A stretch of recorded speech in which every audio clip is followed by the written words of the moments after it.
Hello and welcome everyone to the Varsity Tutors Wildlife Creature Series, where after a long bout of winter weather, plus all that pandemic distancing, I think we're all feeling a little bit cooped up and in need of a little bit of action in our lives. And that goes for animals too.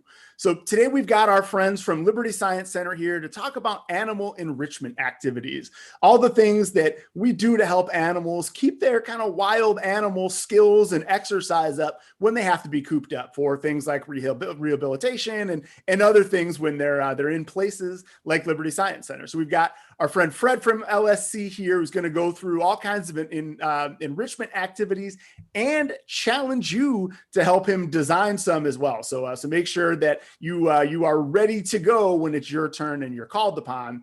With that, one of the big things with enrichment for any animals, humans included, is communication skills are important. We're cooped up. We need to make sure we're staying in touch with people and communicating.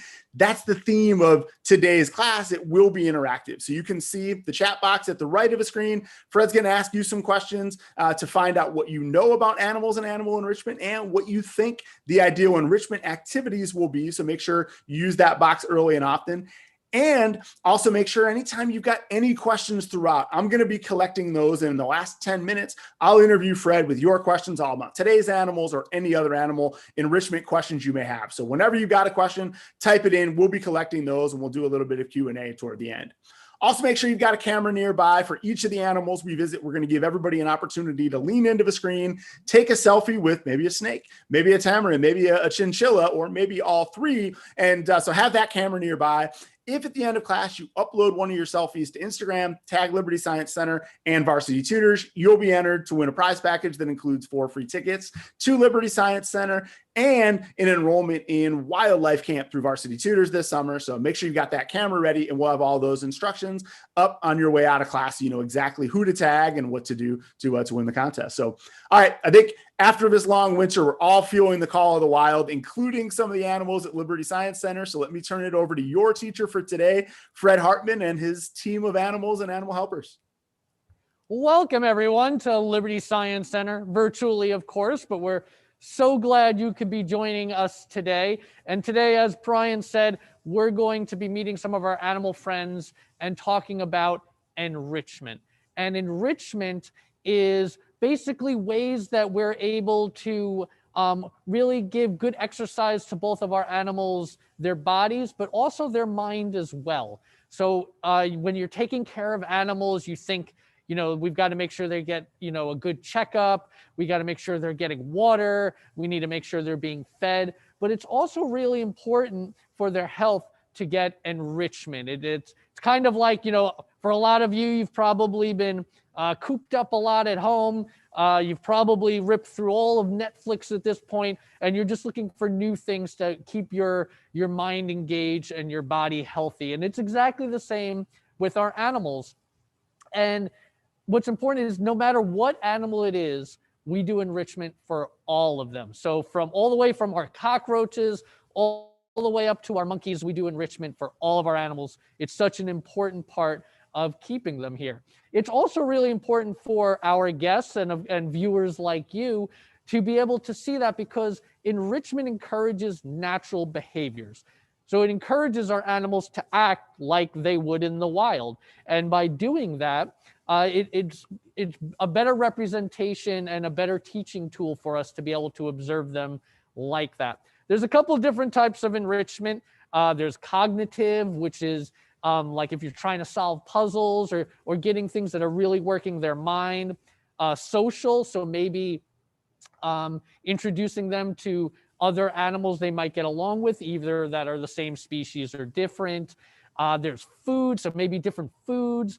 Sensory, different smells, different sounds, and physical habitat ones. So different obstacles maybe they have to deal with, or new places in their habitat to hide or check out. Lots of different ways of doing enrichment. And we're going to look at a couple different ways with a few of our animals live with you here today. So first I want to introduce my assistant here today, Chalsty, and she's going to bring our first animal over. So this is Chalsty with our red tail boa constrictor. And I talk a lot with my hands, but I'm going to try and make sure I'm not talking too much with my hands and waving my hands around in front of our boa constrictor's mouth here. She is a red-tailed boa constrictor. Her name is Rosie, and she comes from Central and South America.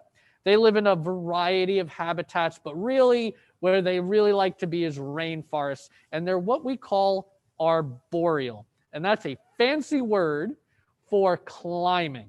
So climbing in trees. So we have here one of our enrichment items. We call it our Concertina Climber. And we are going to place Rosie on that climber and see how she likes that. That's going to encourage her to do a little bit of climbing for us today, so that anyone who is coming here would be able to observe a boa constrictor as you would see them in the wild. If you were to go to Central America, they wouldn't just be sitting in a cage. They'd be acting like a boa constrictor would, which is frequently climbing up on trees. And you'll notice that this isn't exactly a tree. It's a 5-foot tall pegboard, essentially. It goes 360. So you'll see Chalsty is going to have to move our climber around in order to keep our eyes on her. But it really replicates the same feel of climbing in a tree. So as we get a chance here to watch Rosie, a lot of people think that when you think about snakes and you think about how snakes eat, there's really two main ways snakes catch prey, right? We've got venom snakes that have venom, and we have squeeze snakes that squeeze. So everybody at home, which kind of a snake do you think Rosie is? Is our boa a venom snake, or is she maybe a squeeze snake? I'll give you a second to think about that. I might have already kind of led you in the right way when I told you what kind of snake she is, but do you think the boa is a venom snake or a squeeze snake? We'll let those answers come in here. Now, a lot of people think of boas as very big snakes, and you can think of Rosie here is pretty big. I'd say she's 7 or so feet tall, but they can, or not tall, long, but they can get up to 13 feet long. So she's only about half grown, if you can imagine that. As big as she is, she will get even bigger. And we're getting a lot of responses in, and I think everyone's got the right idea here for the most part. She's a squeeze snake. She's a constrictor. So boa constrictor, as I said before. And the way they catch their prey is they strike out. So even though she's not a venom snake, she still has a lot of teeth.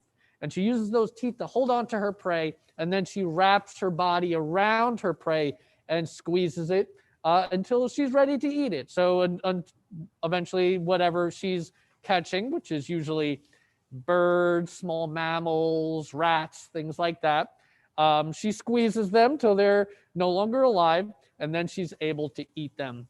And of course, like any snake, she swallows her prey whole. She doesn't take bites, so she has to swallow her prey whole. So we can see, well, she's really wrapping her body around here quite a bit right now. She's really showing off just how strong she is. Right now we can't see her tail, but her tail actually is able to hook around branches, and in this case, our pegs here, to help her hold on. And even though she's a heavy snake, she is easily able to support her body. And you can see she's almost very graceful in the way she glides across the pegs there. So there's her tail there. Maybe we can turn our climber back around, because I know everybody wants to see her head. And hopefully you're able to see that she's flicking that tongue in and out. Of course, snakes use their tongues to find prey and learn about the environment around them. So she is flicking that tongue out, looking for, smelling what's around, seeing what kind of warm-blooded animals are around, because that's what she likes to eat. She's definitely aware of me and Chalsty, but you can see she's very used to us. She's not aggressive towards us. And the way she's flicking her tongue is very kind of long, slow flicks there. And that means she's very inquisitive right now. She's really wanting to learn about her environment. This is definitely stimulating her. So this enrichment's a very good enrichment for her. It's having her get to exercise her body by climbing. but it's also exercising her mind as she flicks that tongue and smells different things and is wondering and learning about the environment around her right now. So this is a really good enrichment for her. We're not quite done with our boa constrictor, but I do hear that you guys have a little bit of a contest going on. So we want to make sure we give you that moment there to get your selfie with Rosie the boa constrictor. So let's make sure, Chalsty, that we've got her really centered for everyone. And then we're going to give you about 10 seconds here to get that picture of Rosie. Hopefully they can, are we able to see really well here? There we go. I think that's a little bit better. All right. So we're going to give you 10 seconds there to get your picture with Rosie the boa constrictor. Really showing off those muscles for us today. You can see just how muscular her body is. Very, very strong animal. And of course, not only for climbing, but for that constricting and squeezing, she needs to be that strong. All right, I think we gave everyone our 10 seconds there in order to hopefully get your picture, your selfie there with our boa constrictor, Rosie. So what kind of an enrichment was this one? Well, it wasn't food because we didn't feed her, of course. She didn't do any foraging. It wasn't cognitive, so she didn't have a puzzle to solve, say. So this one would be that physical habitat where she's encountering an obstacle that she doesn't encounter all the time, which is the climber. So she's getting an opportunity to test her body. But I think it's also a little sensory as she's, just naturally from us being around in this space, she's encountering new smells, new things that she can see. We're pretty quiet here because we're filming. So she's maybe not so many sounds other than me, but she's used to hearing me. But I would say this was mostly that physical habitat enrichment with a little bit of sensory. But we're going to give Chalsty here a moment to get Rosie off her climber. She looks like she's very settled in here. She really does enjoy her climber. All right, we're just going to give Chalsty a moment there. And we are going to then meet our next animal. And for our next one, so our climber here did not look like a tree at all, right? So we're trying to simulate our boa constrictor climbing in a tree. But sometimes enrichment can look very different from an animal's natural habitat. Our next enrichment is going to look nothing like what our animal would meet in the wild, but it supplies a lot of those needs that our animal would have in the wild. So it's encouraging natural behaviors, even though itself does not look natural at all. And we're just giving Chalsty that moment there to get our boa constrictor. And then why don't we shift over here? We're going to move on over. And here we have our next enrichment opportunity. And we have a castle here. Now, obviously, there's no animals that in the wild live in castles. But we're going to meet an animal in a moment who this castle provides really a great simulation of a lot of what she'd encounter in the wild. So why don't we meet Corey the chinchilla. So this is Corey. I know I can almost hear everybody through the camera oohing and going, aw, she is adorable. So we're going to get ready to put Corey the chinchilla on her castle. Chinchillas also come from South America, but very different spot than our boa constrictor. Where our boa constrictor is in the forest, our chinchilla is high up in the mountains. Those Andes mountains is where the chinchilla likes to live. And there's no castles up there, of course.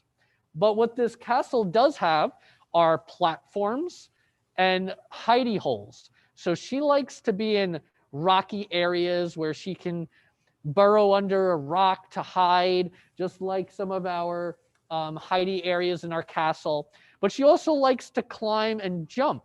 So these platforms up top give her a great opportunity to do that. Chinchillas can jump 6 feet, up to 6 feet high. So this is a really great way that even though it doesn't look like a rock in the Andes Mountains, it has a lot of the same things. That jumping and moving around is really important to our chinchilla.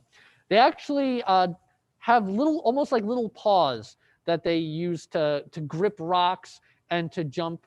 They don't really have claws like you might think a rodent or an animal like her would have, and that's to enable them to really be very nimble while jumping. And you'll see that she also has some hanging toys here, and that's because as a rodent, her teeth never stop growing through her entire life. They grow 12 inches a year, 12 inches. Her whole body's about 12 inches. She's about a foot long.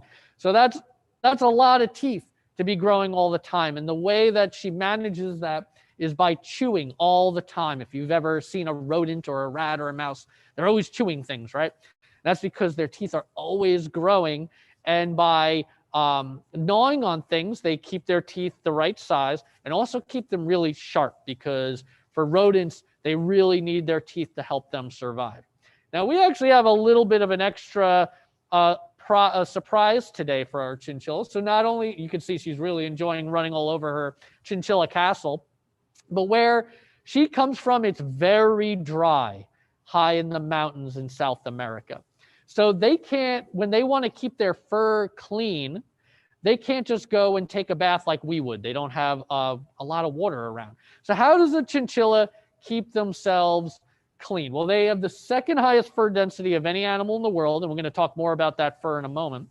And the way they keep it clean is rolling around in dust and sand and stuff like that, because that stuff then sticks to the oils and dirts that have gotten on her fur and then allows it to fall off. And she loves rolling around in her dust pan. So we're going to have Chelsea's going to show you that little pan, and it's got some volcanic dust in it.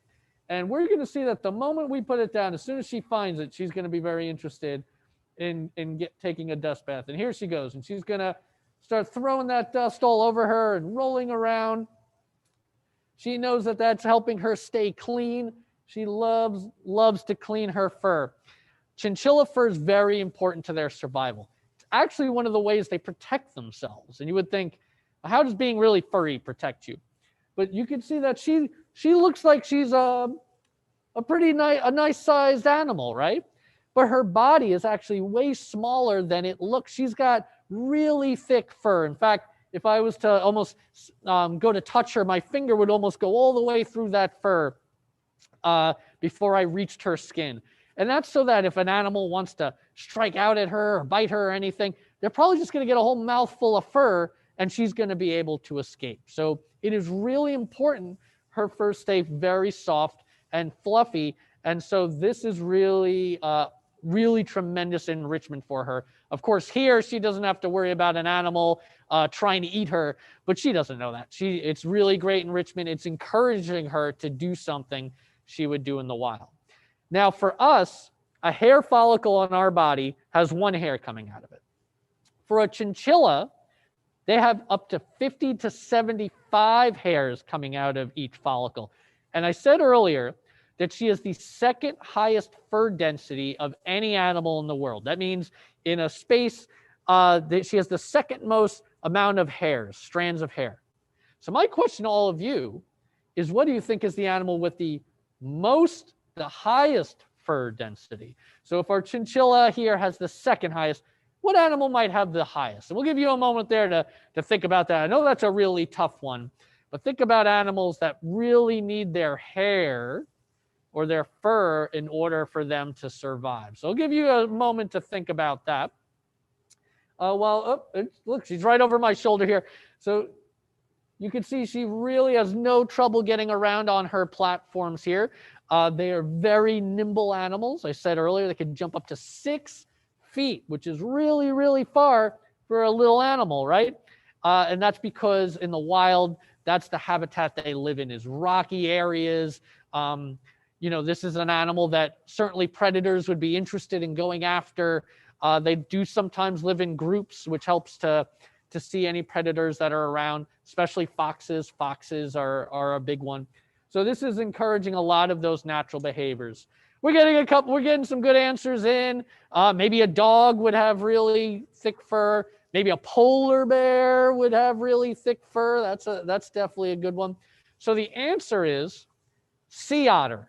Sea otters have the thickest fur of any animal. And that's because they live in very cold water, and they're not like a whale. They don't have blubber like a whale to keep them warm. So they actually have to have that really thick fur in order to keep them warm in the very cold water out off the coast of California. So the chinchilla's second highest fur density to the sea otter, which lives right here in the United States, right off our west coast. And we can see now she's checking out some of those holes down there. Again, that's something they would see in the wild. So which enrichment is this one? So I don't think there were any puzzles to solve. There was no food here. So I would say this one was, again, more of that physical habitat, encouraging natural behaviors of our chinchilla, things she would do in the wild. So she's had a chance to clean her fur. She had a chance to jump around on her platforms and hide around in her different holes down here. I know we're gonna give her another. Oh, there she is. So this is a perfect time. Quick, get those cameras out. It's time to do our 10 seconds and get your chinchilla selfie right now while she's taking her dust bath. Right on cue. It's almost like we planned it that way. And she is adorable when she has her dust bath. All right. Hopefully everyone got a quick chance there to get your chinchilla selfie. We're going to be saying goodbye to her in a moment. Okay, I actually think we're going to say goodbye to her right now. We are ready for our next animal. So Chelsea's going to come and get our chinchilla Corey. And we're going to get ready for our next one. And Chelsea's going to need a moment here to get ready. So while she does that, I'm going to give you a little bit of a hint for our next animal. So our next animal is going to use enrichment like this. So you can see we have a wooden boat here, and it's got a bit of a platform. So what kind of an animal might be interested in hanging out on a wooden boat? I'll admit, this is tough. So what kind of an animal might want to be in a wooden boat or something like this? Maybe don't think of it as a boat. Think of it as a platform for jumping or a platform for hiding in. We've got some little areas to hide here. So we're going to give Chelsea a moment there to get ourselves set up. And actually, maybe Chelsea can take my wooden boat from me. Thank you so much, Chelsea. And we're going to meet our next animal. We're going to do a little bit of a different enrichment for this one. So we got a chance to see our boa constrictor and our chinchilla get that physical habitat enrichment, a little sensory enrichment, especially for our boa constrictor with some sights and smells going on. We're going to do something a little different, though, for our next animal. And we have a picnic table here. We've got some little houses here. We've got our wooden boat, some different houses and little caves here.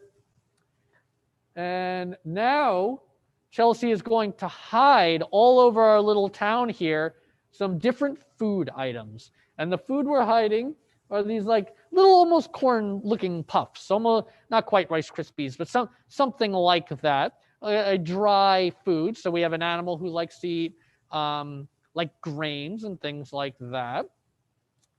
And she is hiding those all over our little town here. And we're probably just about ready to bring out our animal. And here, we're going to meet him in 1 second here. So let's see if anyone was able to guess it. This is a tough one. And these are and Chelsea's going to bring one out front here. These are our Daegus. So Daegus, like our chinchilla, are rodents. They're a little bit smaller, right, than our chinchilla. But they are also from South America. And they also live in rocky and arid areas up in the mountains. And we have two Daegus here. We've got Jacques and Philippe. And I think I'm not sure which one, if this is Jacques or Philippe, but either one, he can go join the other. And we have our Daegu town here. We have our Daegu town. And of course, in the wild, Daegus don't hang out on wooden boats. They don't hang out on little picnic tables. But just like our chinchilla, these are, maybe they wouldn't see these exact shapes in the wild, but what it does do is replicate little areas that they'd have to forage in and look for their food. So they're having to search around to find those food items that Chalsty put in there, just like they would in the wild. In the wild, they'd be searching through piles of rocks and around branches and things like that. Not much different than our Daegu town here. So they don't necessarily see this as a town. They just see it as areas that they have to forage in. And this is a food enrichment. So they're getting a chance to forage, and they're also getting to exercise and, again, act like a Daegu would in the wild. They're not just sitting in a cage and having someone feed them, right? They're having to work a bit to get their food, which is exactly what they do in the wild. And that's what enrichment is all about, is encouraging animals to act just like they would if they weren't in captivity, if they were still out in the wild. So we have our two Daegus here. Daegus are super social animals, so it's very normal for them to be together. In the wild, they can live in groups of up to 100. They're also very vocal. They talk to each other a lot.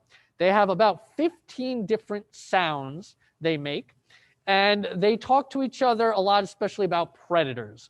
So, of course, our little Daegus here might be something that'd be on the menu of a lot of predators out in South America.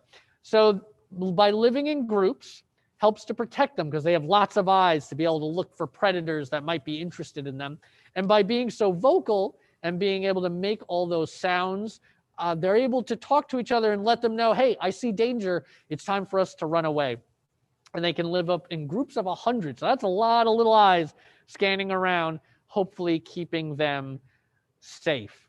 Another really interesting adaptation these guys have is if they go to run away and a predator grabs them, especially by the tail, they're actually able to spin their bodies around almost like a top until the tip of their tail falls off, or really more like the fur rips off the end of their tail.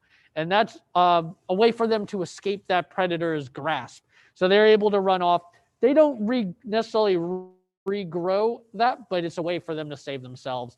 Of course, you would definitely sacrifice the tip of your little tail in order to still escape that predator and be alive. And it's actually pretty common in the wild to see Daegus missing the tips of their tails. These are actually the most common mammals in their area. So here in New Jersey, where we are right now, that would be like for us, like maybe mice or squirrels, like mammals that are everywhere all the time. They're very common to see. Well, where these guys are from in South America, they're like the squirrels or the mice of their area. They're everywhere. They're a very common animal to see. It makes sense. You know, they're really small. They're able to hide in lots of places. They live in really big groups. So we're going to hopefully, actually, you know what? Maybe Chalsty can pick one of our Daegus up and bring him back to the camera. So I have a feeling these guys are always moving around. They are really loving that enrichment that Chalsty gave them. And we're going to give you a chance here to take your Daegu selfie. Make sure we get that Daegu selfie. It's a Daegu and Chalsty selfie. So get that camera out. Either Jacques or Philippe. They're both winners. There's no bad choices. All right. I think that's good. Okay, fantastic. So Chalsty is going to start getting our Daegus together here. So now we've gotten to see some enrichment that we had ready for our animals. But now I want to make an enrichment. I want you to help me make an enrichment. And to do that, we're going to take a short walk over to our cotton top tamarins. You guys are going to help me make an enrichment today. So we're going to take that trip. All right, and while Fred and the team are making their way over to where the Tamarins are, just a couple reminders. One, everybody's been asking amazing questions. Keep those questions coming because in about 10 minutes, we're going to make sure we get as many answers as possible. So if you want to ask about today's animals or just animals in general, we've got a team of experts here at Liberty Science Center for those. Also, make sure you got those cameras out. We're going to make sure you get one more opportunity to get a selfie here with the Tamarins coming up. And with any of your selfies from today's program, if you upload those to Instagram and tag Liberty Science Center and Varsity Tutors, you'll be entered to win that prize package that includes 4 free tickets to Liberty Science Center and an enrollment in wildlife camp for the summer camp series at Varsity Tutors this summer. If you want to learn a little bit more about what you can expect with wildlife camp, there's a link on your screen. Now, you don't have to win to enroll. There's also a chance to just enroll from that link. So check all those things out and make sure you get those selfies up on Instagram. With all that, I think it's time to turn it back to Fred, because we are at our next spot, and he's going to put you guys to work helping to build some enrichment activities for these tamarins. Absolutely. Thank you for taking that super short walk with me. We are now over by our cotton-top tamarins. You'll meet them in a few minutes, but what's important to know is cotton-top tamarins are small monkeys. They're possibly the smallest monkey in the world. And they're something called omnivores, which means they like to eat both plants and animals. And in their case, that means usually bugs, eggs. They like fruits and seeds and things like that. And we're going to make an enrichment for them today. So I have here a cardboard box we're going to be placing our enrichment items in. And you're going to help me make some choices here. So we have what's on the menu for our cotton-top tamarins. We have some fruit. We've got some blueberries and some cranberries. We've got some dry, puffy grains like our Daegus had, and some peanuts. We have some crickets, live crickets. We have mealworms, and we have mega mealworms, because normal mealworms are not enough. Got to go mega. So we are going to make an enrichment item for them that has all those foods hidden in them. So to do that, we're going to put them in these finger traps here. So this is going to be another foraging enrichment, but also a little bit of that cognitive. They're going to have to really figure out how to get the foods. So I'll start us off here. I would like to start us off with the blueberry. So I'm going to put a blueberry in here. And what I would like to know from all of you is, with our blueberry trap here, should we put crickets, mealworms, or mega mealworms? I'll give you all a minute to think about that. So these are all foods that our tamarins are used to eating, of course, but where the enrichment comes in is how they're going to have to get it. We're not just going to put it in a bowl for them. They're really going to have to work to get these foods. They're going to have to figure out how to get into these finger traps that we're going to hang up there for them. And we're getting those responses in. It looks like we're thinking mega mealworms, because if I'm going to give you the option of mega mealworms or mealworms, we're always going to go mega, right? So let's get some mega mealworms. And our mega mealworms are kind of like, they look like, I don't know, the world's ugliest caterpillar. That is probably the best way to describe what they look like. They're worm-like. They're beetle larvae is what they are. And they are alive. They're squirming in my hand right now. So we're going to put a couple of those in our camera trap here. Not camera trap, our finger trap. He does not want to go in the finger. He does not want to go. Okay. Well, let's get one more in there. We're going to get one more in our, and how about we cap the end here with a peanut. We're going to put a peanut in that end, and we'll pull it through, and we're going to hang it on this hanger here. That's going to hang in our cardboard box. And for a spacer, we're going to use a plastic ball. So what do you think? How many more finger traps should we put on? Do you think we should put one more or two more? We'll give you a second to think about that. And you know what? We're gonna do one more. But what I want to know from you is, are we going to fill this one with our puffy treats? Or are we going to use our crickets?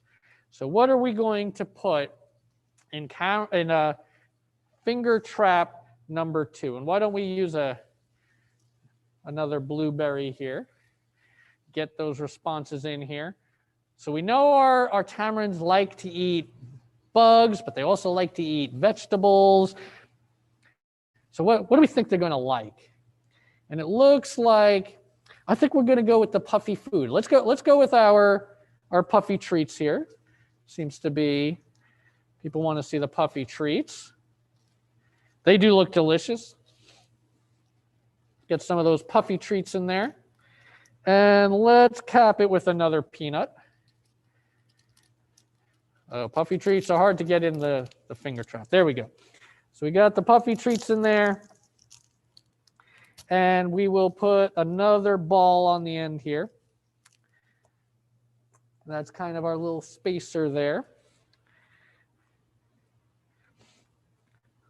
Awesome. And we just put this little ball here, and that's going to help us keep our food items on this hanging thing here we just made. And we're going to see in a moment if we did a good job, if we made good choices on our tamarins actually like what they made. We're going to try one more thing, though. So on the bottom of this box, we want to give them another option for foraging. So what we can do is on the bottom here, we can put either the AstroTurf, so AstroTurf on the bottom there, or we can put a whole bunch of those plastic balls we've been playing with. So do we want a whole bunch of plastic balls here, or do we want to use the AstroTurf? And then whichever one we choose, we're gonna take these crickets. If we put them in the balls, we'll put the crickets with the balls. If we use the AstroTurf, we're gonna put the mealworms in the AstroTurf. So take a moment there to think about what you would want to see, or really what our tamarins might like, because enrichment is all about keeping our animals healthy. So get those responses in there. While you do that, I'm going to zip tie up our hanging thing here in our enrichment box, we'll call it. And this is now on live to see if Fred can figure out how to use a zip tie. No pressure at all. And all right.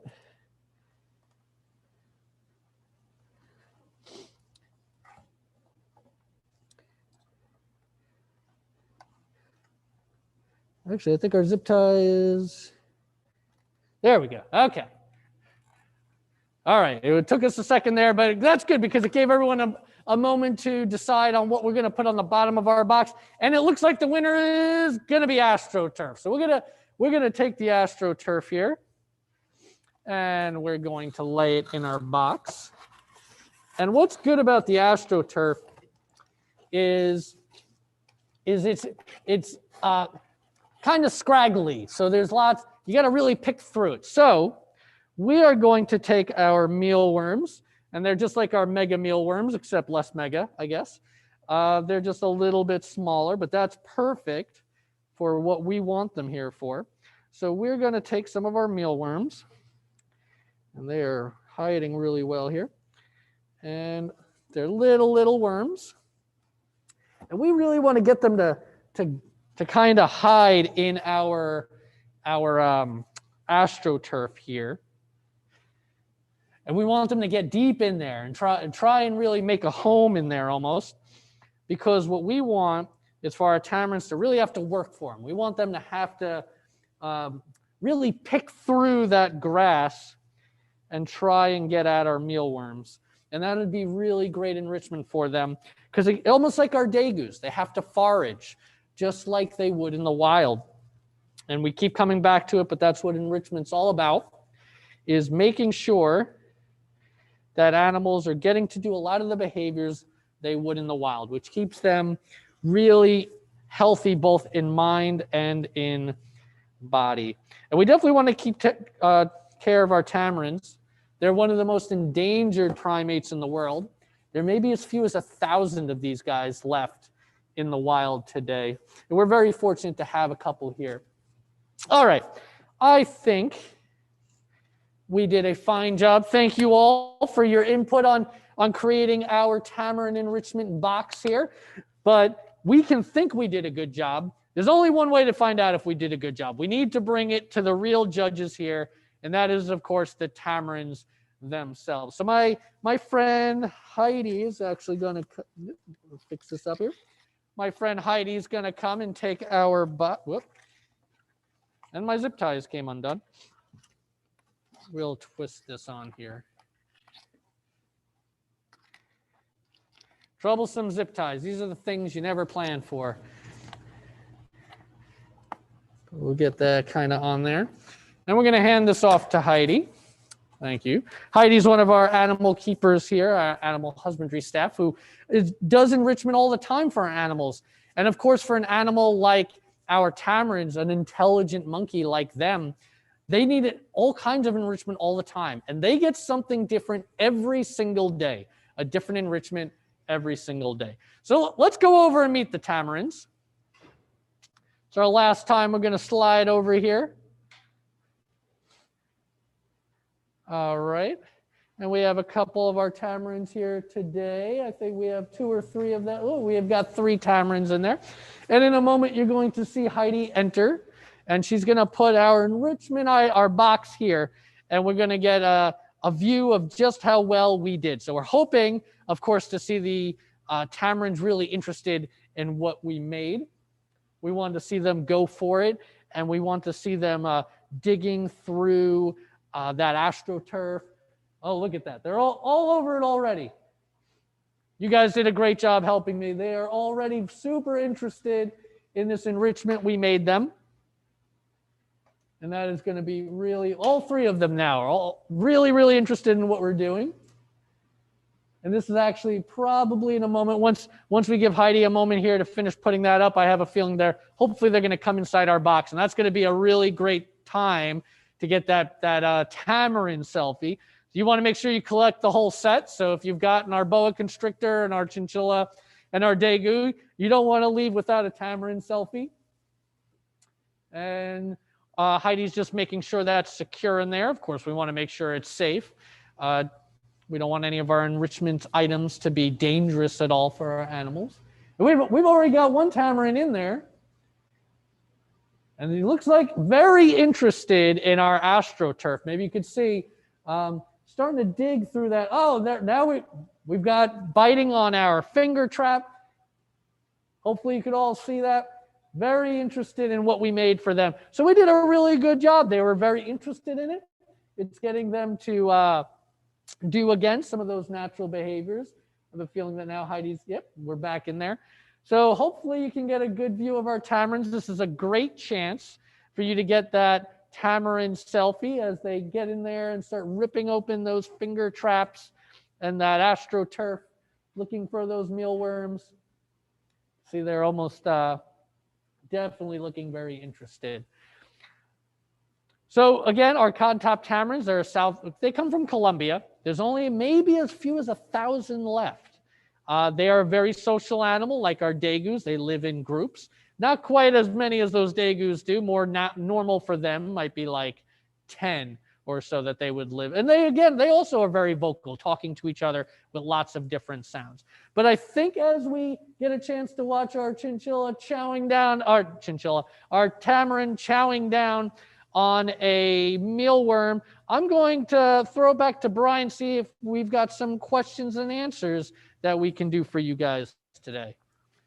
Awesome. Thank you. And great work, everyone, on the enrichment. The tamarins love it. So everyone that participated gave your insights. We really appreciate that. And obviously, the most important thing is the tamarins do as well. So, hey, one question that came up a lot was really early on when you were mentioning the animals you had. One stood out to a lot of people, and then other people wanted to know what is the smallest animal you have at Liberty Science Center. So I'm going to group those.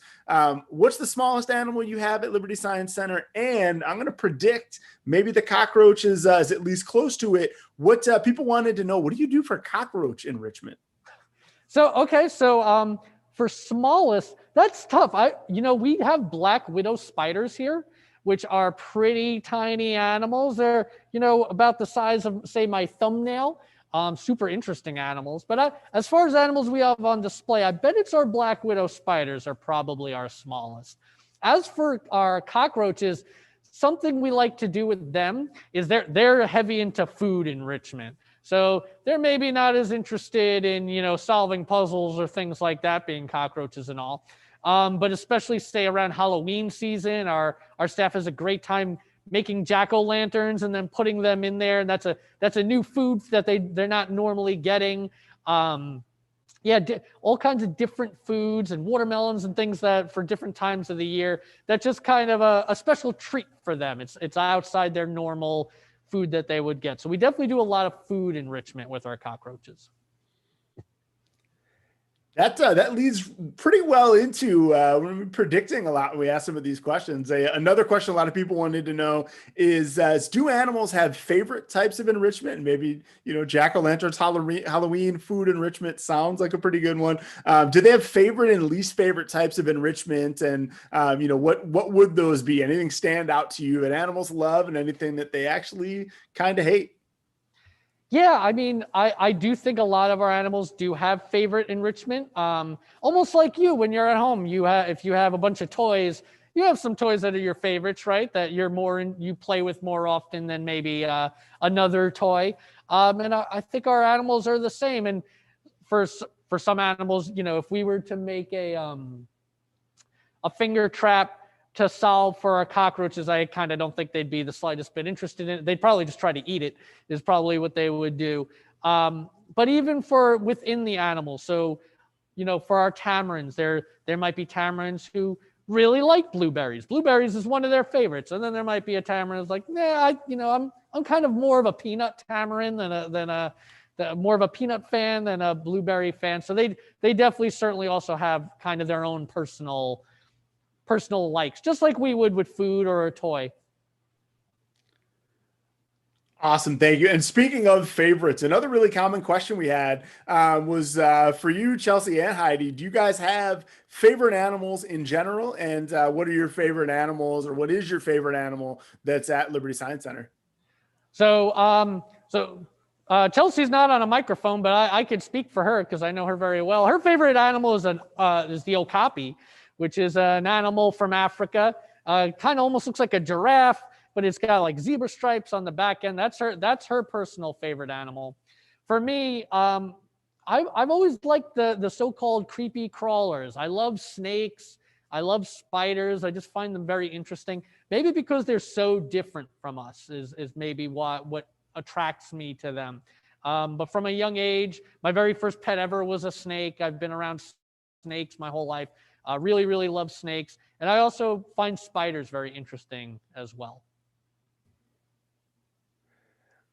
Awesome. Thank you. And then I guess that kind of leads us to another question. You guys are, maybe our last two, you guys are fortunate to be able to work with so many exotic animals from all around the world. I know we met a lot from South America today. How do animals get to Liberty Science Center? Where do they come from? And can you tell us a little bit more about, just how all those animals got to be where they are in New Jersey? Sure. So we don't take animals out of their natural habitat. So none of these animals were collected from the wild in order to come here. They were all animals that were either born here. Some of our tamarins have actually been born here, or came from already captivity. So a lot of zoos and aquariums and science centers talk to one another. And a lot of times you get animals from other places. So maybe say we have more tamarins than we know. We're very fortunate. We have a lot of tamarins. So somebody might be interested in tamarins, and we would be able to work out a good home for them to go to.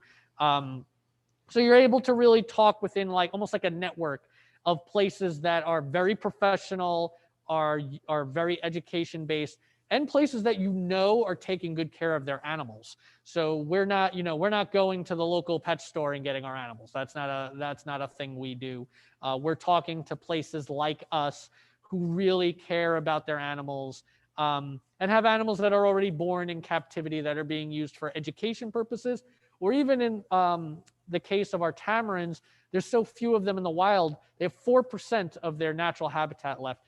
So this is a place where we can not only educate about tamarins, but hopefully get their numbers up by keeping them safe here in captivity, keeping the gene pool really mixed by swapping them to other museums to make sure that they continue to have tamarins and have a healthy population. So generally from other places like us. That's great to hear. And on a last note here, if there's anyone who cares about animals, maybe even more than the folks at Liberty Science Center, which is a tough bar, it's a lot of us students out here. We've got a lot of animal enthusiasts who are really inspired, love the idea of being able to create animal enrichment, work with animals, and live out that passion. So for all the animal enthusiasts out there that were inspired today and would love to have a job like yours, like Heidi's, like Chelsea's, working with animals and kind of helping with enrichment and safe habitats for them and everything, what's your advice for folks who really want to have a job like yours someday? That is a really great question, and the best advice I could give is really embrace science and get into science. When you're learning science in school, really get into it, because it's really very interconnected. So even when you're learning chemistry or so, it all relates to one another. Being as well-rounded a scientist as you can be will definitely help you looking to get into a career in animals. So make sure you're studying your science as well, because it will really, really help you a ton. And we really need science too. Science is so important. I know I'm preaching here a little bit here. Liberty Science Center. It says science across my shirt, but it's true. And that's why I'm here, is because I'm such a believer in science, and it's led me to be able to have this opportunity to work with animals. So my advice would be, from a young age, really just keep your mind open, and really get into science, and make sure you're paying attention to all the new things that are going on in the world. Always be inquisitive, ask questions, get outside, and practice science. That's great advice. And you can tell it comes from the heart. The word science is kind of close to your heart on your shirt there, but definitely comes from the heart. And that's been our experience with everyone at Liberty Science Center is, the idea is the more that you're studying science and just being curious and exploring, the more exciting opportunities are there for you to get involved with things like animals. I know you guys did a space class with us last week. All those things we're excited about. Science is the gateway to get there. So huge thanks, Fred, to you and everyone at Liberty Science Center for giving us this opportunity today. Big thanks to everyone out in the audience for all of your questions, for helping design Tamarin enrichment. I think that went really, really well. So yeah, give yourselves a round of applause. Couple things for all of you on our way out the door here. One, if you collected any of the set of selfies, or even just one favorite one, if you upload those to Instagram, here are the handles to tag so that you're entered to win that prize package, which is a set of tickets to Liberty Science Center and enrollment in wildlife camp with Varsity Tutors. Like Fred mentioned, kind of the key to exploring and having those opportunities like Fred and the team have there is just exploring science, and Wildlife Club is a great way to do that. There's also plenty of other exciting science classes coming up here at Varsity Tutors soon, including we've got Bill Nye, the science guy, coming up in just a couple weeks. So check out more classes at varsitytutors.com. That's where to tag to win those prizes. And with that, we'll say a huge thank you to everyone, and we hope to see you back here soon. That goes to everyone and to Fred and the team at Liberty. So thanks, everybody.